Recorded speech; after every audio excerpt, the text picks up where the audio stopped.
Júlio Chartoni, bom dia aí, vamos lá. Já vou começar no falar o seguinte, né? A gente não tem como correr na abertura aqui do programa falando do índice e do dólar. O índice futuro chegou a bater 128 mil pontos e o dólar que trabalhou aí em patamares baixos com um contrato novo. Como a gente está falando de um contrato que começou a vigorar na sexta-feira, e agora, de fato, ele começa essa semana, a letra H do dólar, quais são os pontos ali para esse novo ativo do dólar e acompanhando também o índice futuro, já que a gente está falando dos dois principais ativos aí dos futuros brasileiros. Vamos lá, Marco. O gráfico sempre mostra alguma coisa para a gente, né? Ele sempre mostra. Eu vou começar falando do Ibov para pegar um gancho do índice futuro e do dólar por conta do Ibov. O Ibov, ele fez aquele rally que nós esperávamos, como foi falado aqui agora há pouco, esperávamos que fosse em dezembro, fez em janeiro, mas o gráfico deixou sinais, né? Deixou um fundo duplo lá abaixo de um canal de baixa e fez o pivô de alta e atingiu o alvo e chegou numa região de suporte, aliás, possível resistência, não é suporte, possível resistência, então eu espero aí um movimento corretivo. Falando, um descanso agora desse movimento altista, falando sobre o índice, vou trazer agora para o índice futuro, ele foi fazer máxima lá na região dos 128 mil pontos, atingindo o pivô de a onda 3 de um pivô de alta na região justamente de 128 mil pontos. Rompeu ali uma linha de tendência de baixa, fez uma onda 1, uma onda 2 e foi atingir o alvo. Por padrões de price action, o índice futuro mostra para nós que esses dois últimos candles aqui, o de sexta e o de quinta-feira, sugere um descanso, onde ele pode vir buscar ali a região dos 125.400 ou até os 124.200. Ele sugere um descanso.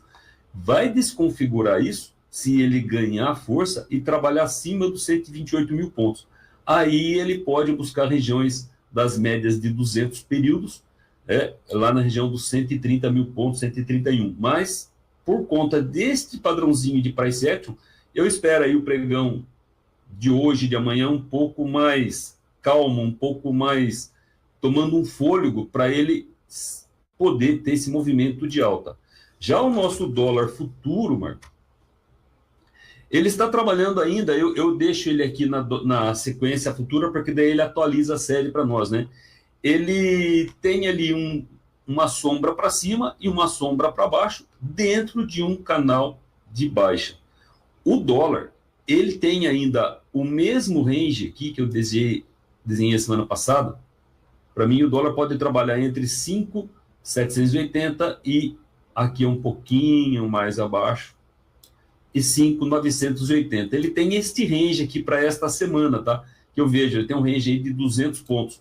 Caso ele venha trabalhar acima da máxima de sexta-feira, né, ele sugere estar fazendo um padrão de reversão aí pelo estrela cadente e um possível martelo. O de sexta-feira acabou não sendo um padrão martelo, mas ele mostra uma sombra para baixo, uma sombra para cima, acaba sendo aí uma certa indecisão se ele continua na ponta baixista ou ele volta a ter um fôlego, né? Para hoje, se ele trabalhar acima do 907, 908, eu acredito que ele pode buscar a região dos 50, dos 60, ou se ele trabalhar abaixo dos 60, ele pode vir buscar a região do 840, 820, Marco. Então, eu acho que vai ser um mercado um pouco mais calmo hoje. Eu acho que o dólar pode ir para cima. Se eu colocar, inclusive, no gráfico intraday, ele vai mostrar para mim que um padrão aqui, ó, é um padrão de rompimento de linha de tendência, mostrando que ele pode fazer, ó, um pivô. E este pivô no intraday pode levar o ativo para essa cotação no gráfico intraday, para o curtíssimo prazo. Caso ele venha trabalhar acima dos 76, 77, ele mostra um alvo lá no 907, 908, Marco.